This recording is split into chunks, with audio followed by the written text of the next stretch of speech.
Quite the house of horrors you got here, Doc. You letting anyone in, or just women? Who are you? How'd you get down here? This is a restricted area. Obviously. You wouldn't want the rank and file knowing what kind of sick experimentation is going on down here. No, you don't understand. I'm not. Where's Burke? And your research partner, Savage? Burke went back up to the base.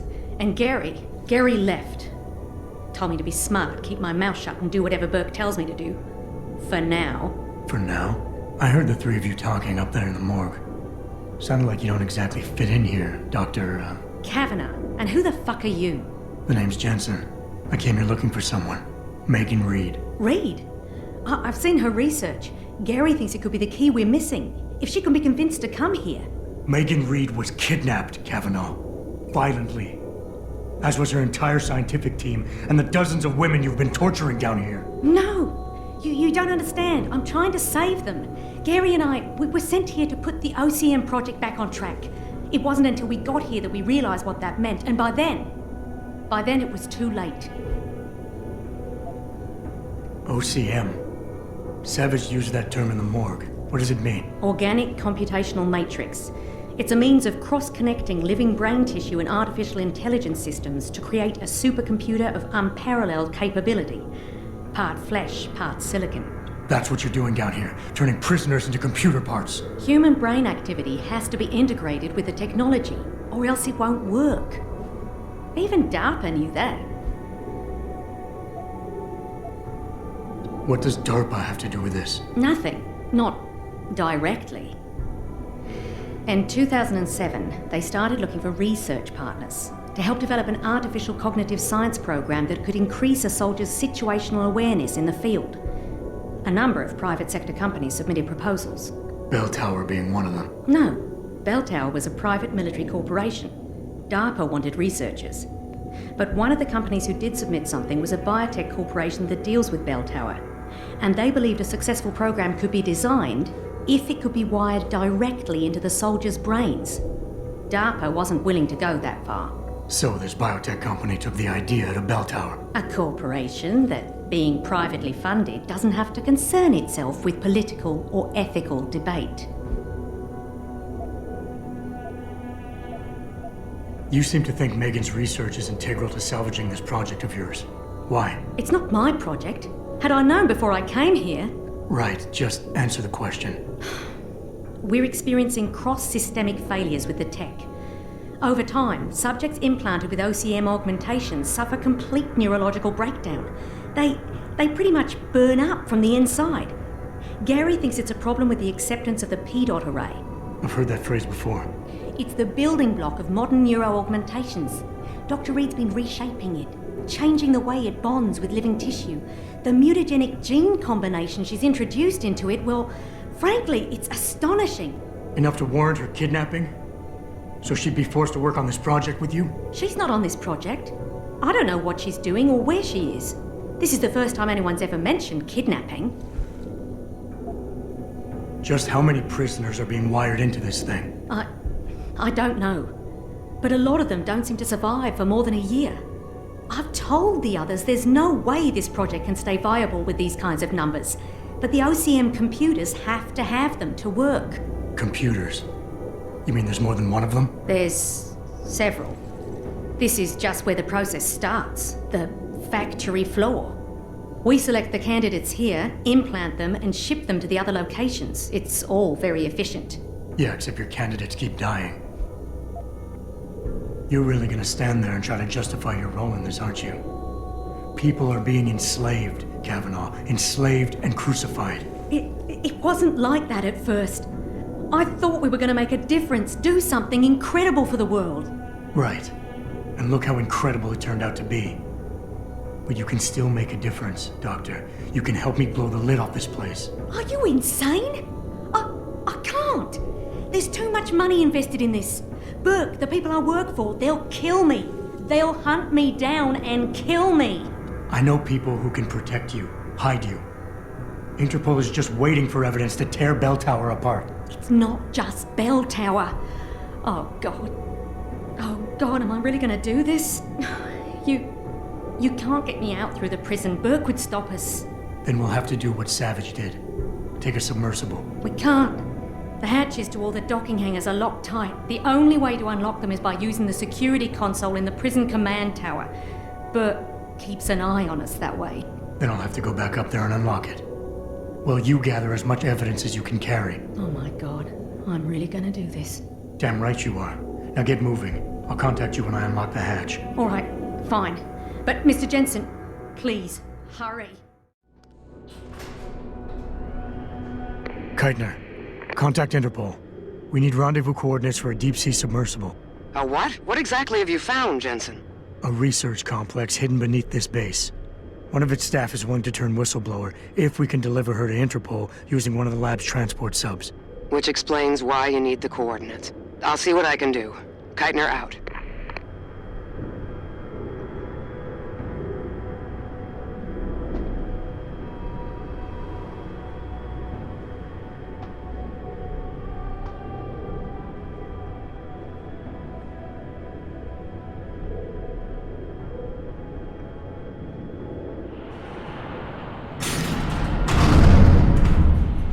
Keitner, what the hell's going on? The elevator stopped. Bert must have intercepted our comms. Get the hell out of there, Jensen. I'll meet you.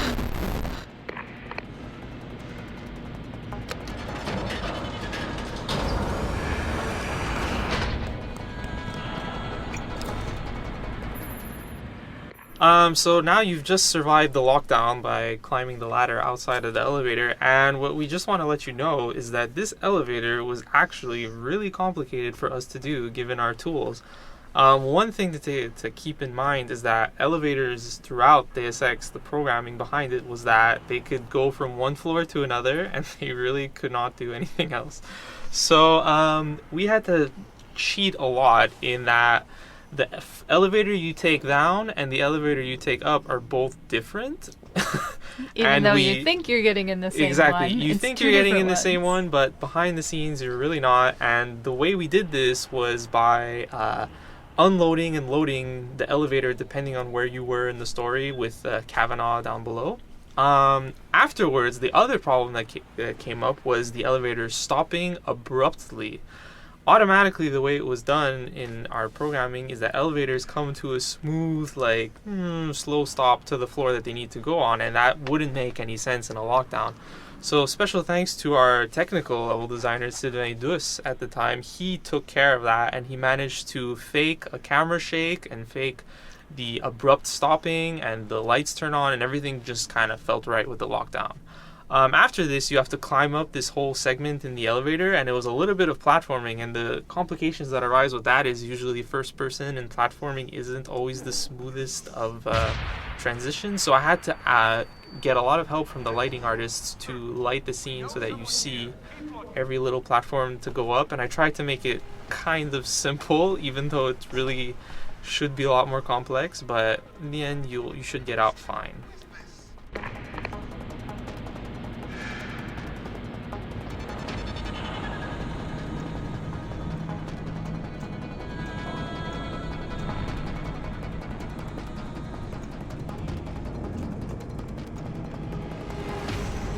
Elevator's locked down, Sarge. The target must still be down there. Good. Fire team Tango at intercept. Lift is secure. Repeat. Lift is secure. Holding position. Suggest you continue protocol clean slate. Out. Terminate anyone that opens that door. Sarge, it would have been someone from the science team. Expendable. And likely compromised. Do not take this man like a soldier. He has infiltrated a high-security bell tower base. Do not let the low casualty count fool you. It only means he's more resourceful and more dangerous.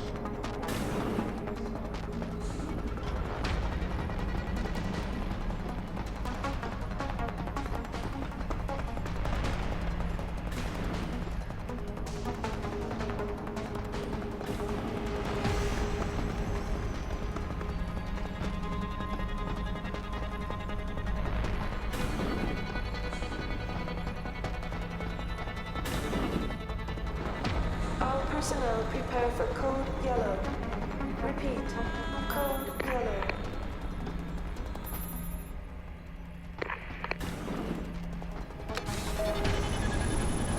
Activating security scan.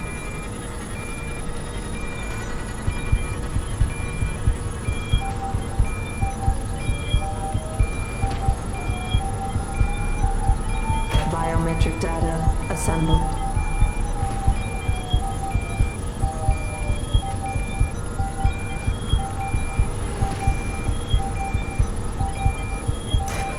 Subject recognized.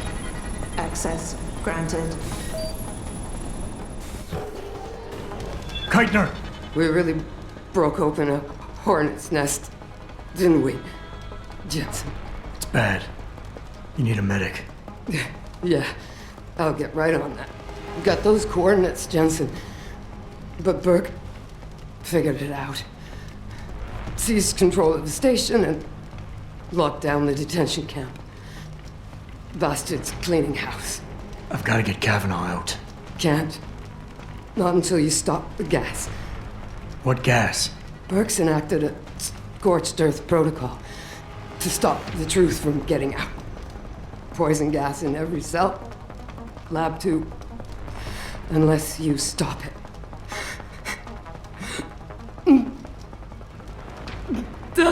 Stay with me, Keitner. There's a circuit board underneath the prison command tower. Directs the flow. Everything's connected, but might be able to redirect. Whistleblower has to live, Jensen. Only sure way we stop this.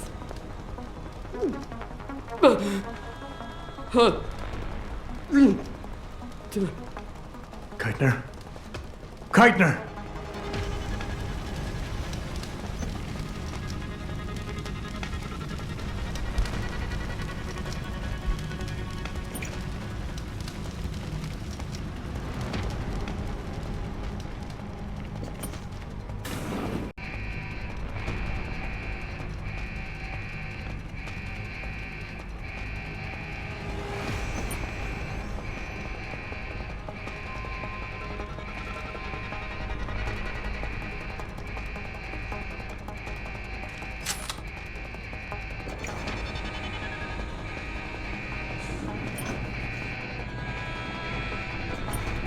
Warning. This is a code yellow. Mass facility decontamination.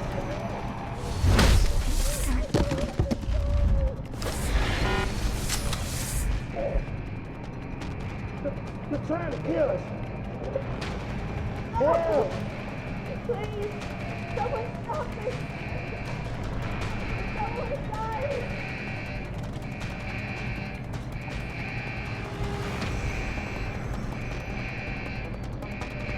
Silence.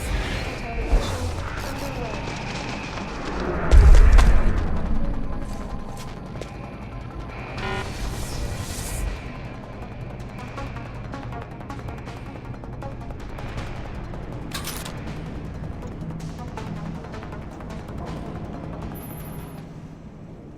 The choice, the infamous choice. Not only was it a very difficult thing to figure out story-wise how we could do this choice, but the actual mechanics behind the room, where it was, this was a very complex, painful, many meetings on this one. Yes. The hacker from the ship. One of the first things you'll listening notice this whole is time? that these choices made in this little secluded room below the control tower, and you're kind of wondering, why isn't this in the control tower? Well, I'll tell you why. The reason is because during this cutscene, what actually happens outside in the world is that time is frozen, essentially. So all the NPCs will be, if they were firing at you, bullets will have stopped in midair, everything will just freeze. So I could not put this situation where you have to make a choice in the main cube, so I ended up suggesting that we add this little chamber below with a ladder. That way NPCs can't actually go down there. So if there was a firefight and you quickly ran in, it would kind of make sense that you aren't being shot at. So that solved one problem, but it opened up all the other problems because we really wanted to make this choice have impact and meaning, and we wanted you to be able to see the prisoners who are getting gassed. So then we added these two monitors which have the gas, and on one monitor it's kind of hard to see, but it is Nina, the girl who you met earlier in the restricted area. So that's supposed to put a little bit of weight on the prisoners, and the other monitor shows Kavanaugh, who's also choking down in the underwater base. So we were supposed to have this dilemma here. And even putting these two cameras was a big hassle because we didn't have a way to display the imagery of a camera in real time in the world, so that was another nightmare that It's kind of all faked at that point. Yeah, an interesting cheat that we use often in games there is we actually duplicated those environments close to that cube where you are right now, and the cameras are actually pretty close. Like Kavana is actually like just A few meters on the off. next room a few meters off, and we just duplicated all of that so that the camera could look at them without loading an extra environment, which is not there at all currently. Or regardless of that little trickery as well, there was the whole point of how to make the selection, how to make that choice, and I was kind of I didn't want the button thing to go on, and then it's like this big console with two red buttons, and you have to press one, which is it's enough with the button. So Steven came back with the idea that it's part of the conversation itself. So you wrote it back a little bit, and we worked a lot on this, and that actually opened up the idea that within that conversation you don't really need to answer yes or no to kill someone, and you can just like quit the conversation because there's a time limit. That opened up the idea and the possibility of the other major secret choice, which is to save everyone if you find that secret Or the room. choice to just sit back and let the Or- timer go out and let exactly, everybody just let die. everybody dies, which Mary was very fond of, if I recall. Yeah. and the time limit on top of that, displaying the time limit is another nightmare because we didn't actually have this functionality. So That's true. what it's actually displaying is debug. Yeah, that's Debug true. It's the style debug. text. It's basically the code just running down. Yeah, pretty much. So, So all that to make a very crucial moral choice. but go make the third choice. It's the best one in the secret room. I hate. You know, kill everyone? Save. What? Save everyone. Oh, of sorry, course. sorry.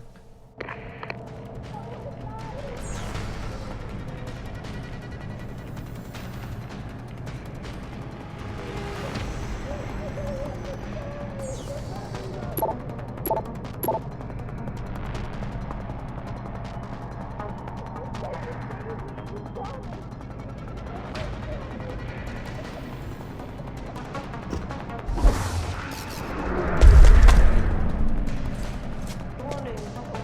This is a code yellow.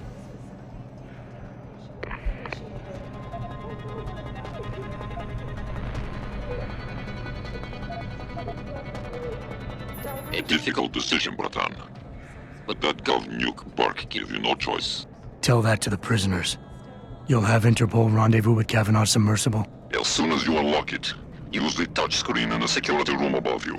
It will shut off the lockdown, so you can return to the base. And why would I want to go there? Use your head, Tuvok. The last thing standing between you and Megan Reed is Bark. Kavanaugh, I've unlocked the hatch and I'm transmitting the coordinates to a rendezvous site. Oh, thank God. I thought when the code yellow started. It's over. Just make sure Interpol gets that evidence. I'm going after Burke. Jensen out.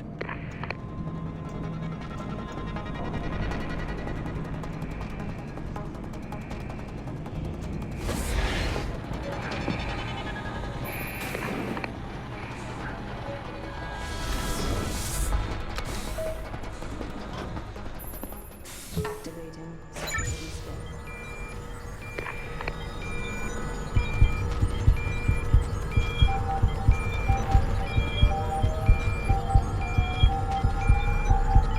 Biometric data assembled.